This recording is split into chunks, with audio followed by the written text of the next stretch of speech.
Hello there, my name is Musa the Giant from Durban, South Africa. Welcome to video 1 of 4. In other words, there's going to be 4 videos in this series. I'll be just covering all the ICO basics. If you are someone who is looking to invest in ICOs or in initial coin offerings, this short training is yours. Even if you are someone who have already invested in ICOs before, you have already experienced of ICOs, please just watch this training and leave me the comments below. Share your views, share your experiences as well. I would like to also learn from other people as well, so feel free to just watch the entire series and comment below, share this training if you think it's good, and let's just train more people about ICOs. But before we get started, I would like to indicate that I'm not a financial advisor. This is not financial advice. I'm just sharing with you the information that I know about ICOs, the experiences that I have had about ICOs so far. But by no means I am advising you to invest your money, because you need to understand that whenever you are investing, there is always going to be an element of risk. So make sure that even when you do find some good ICOs that you want to invest in, make sure that you invest wisely, right?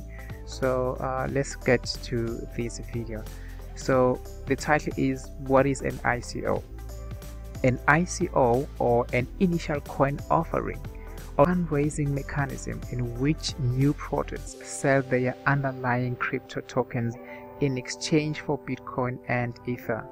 It's somewhat similar to an initial public offering, or an IPO, in which investors purchase shares of a company, right? So basically the ICOs are almost like IPOs.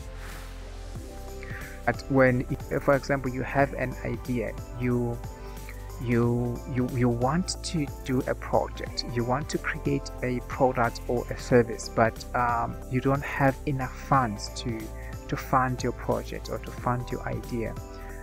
What you would do, what you can do, you can create an ICO and invite people and companies to invest in your ICO.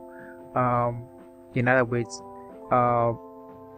help you to collect funds in order for you to start your project or your product or service, right? So once you have done that, then you should be able to go on and create that product or service. So, but basically, in a nutshell, ICOs, that's what they are. But below this video, there is a bigger explanation or definition of an ICO. But in a nutshell, that's what an ICO is. So in this series, we will also talk about pre-ICOs. Basically, there are some stages through which the ICO go. For example, there is a pre-ICO and then there is a public sale. During the pre-ICO, you'll find that there are some bonuses. For example, if you buy some tokens during the pre-ICO stage, you'll get some bonuses. But when you buy during the public sale, you no longer get some bonuses in some cases, right? We will also talk about soft cap, but basically a soft cap is when the project says that, okay, in order for us to start working on this project, we need to have collected at least maybe a minimum of 5 million USD, for example. So that's their soft cap. 5 million USD is going to be their soft cap. So once they have reached that, then they will be able to go ahead and start working on the project. But if they, for some reason, they are unable to collect a minimum of 5 million USD, they might have to cancel that ICO and refund the investor who would have invested thus far. So that's a soft cap. And then the hard cap is the maximum amount they are looking to collect. For example, they can say, okay, our hard cap is going to be 40 million, for example. Once they have reached their hard cap, they are not going to continue collecting more funds. So some ICOs will have soft cap and hard caps, but not all of them. Some will have an ICO but not put any soft cap or hard cap in place.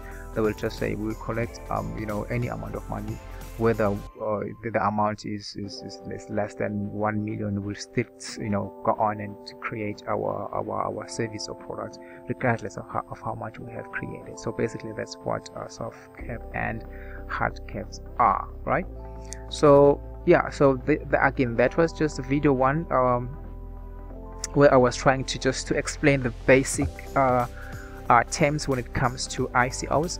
On video number 2, we were gonna be able to go through and identify the good ICOs and try as much as possible to avoid fake ones, because there are those that are not good at all. So I will share with you how to go about doing that. But that's it for this video. Thank you for watching, and I will see you on video number 2.